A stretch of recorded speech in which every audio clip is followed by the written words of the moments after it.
So I started leveraging my genuine interests, fishing trips with clients, entertaining and cooking for clients at my home, team building experiences with my team and my client's team, helping draw us closer together.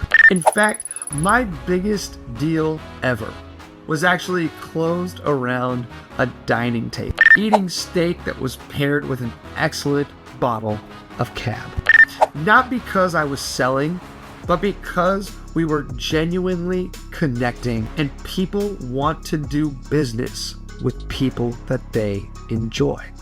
Shared experiences create emotional bonds that business cards never, ever could.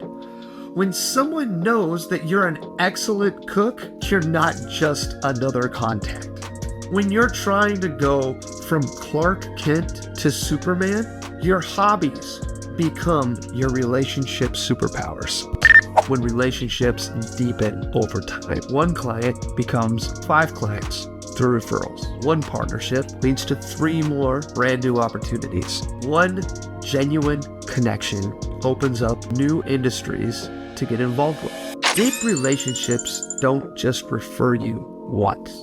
They become ongoing advocates who consistently bring you new opportunities. This takes time. It's not an instant gratification game. Some people want quick networking wins, not long-term relationship building, and that's okay. Now, there is no silver bullet.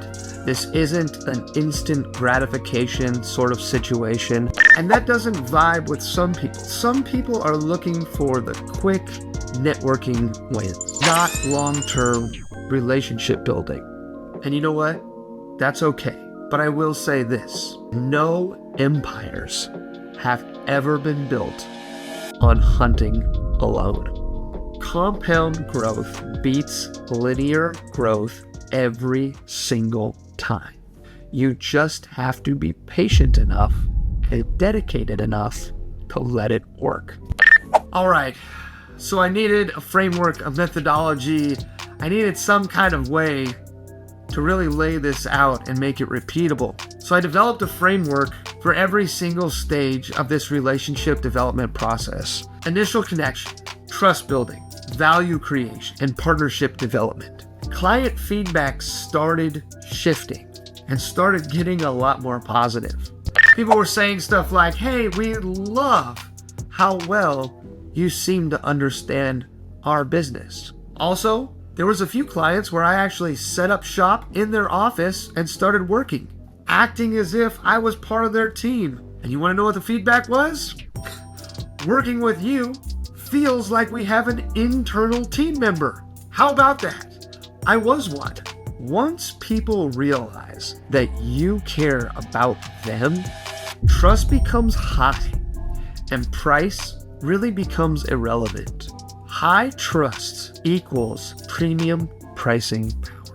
When you're more focused on what you can get instead of what you can give to a client, when you're more focused on surface level relationships and conversations, and you miss the opportunities to create real and deep bonds, they won't work out.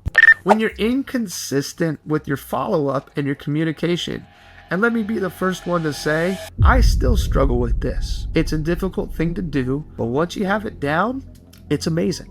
And people who treat relationships like transactions rather than a friendly exchange or a respectful professional exchange, that can also do damage to relationships. See, the thing is, you can't fake genuine interests in someone's success. People have a way of sensing when you're being transactional. People have a way of sensing when you're being transactional and not genuine. Here's my number 1 rule: give first. It's the golden rule, right? Treat others how you want to be treated. And that really comes down to, in business, giving consistently. Giving without expecting immediate results. The relationships that matter the most take time to develop, and you must give in order to receive.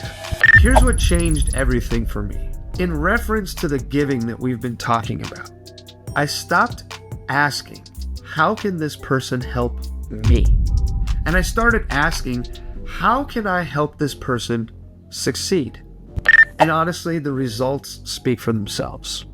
Multiple 7 figures in sales from 20 deep relationships, consistent referrals, and clients' desire to work exclusively with me over and over and over. And premium pricing because of high trust that I've earned by proving that I want to give and I want to make the experience of working with me the best experience for my clients possible. That this process, it takes a little bit of work, but man, it is so rewarding. Depth beats breadth in relationship building every single time. Because people who master deep relationships early, and they build businesses that compound over decades instead of the constant up and down of chasing and hunting and getting burned out with transactional sales. So I'd love to know which 5 relationships in your business deserve a deeper investment. Drop a comment below. I'd love to know who you're going to focus on first. If you want my complete relationship building system, the framework for going from surface level relationships to strategic partnerships, hit that subscribe button. This channel is where I share the real strategies that I use for building $1 million relationships. Because honestly, this isn't networking, it's relationship architecture.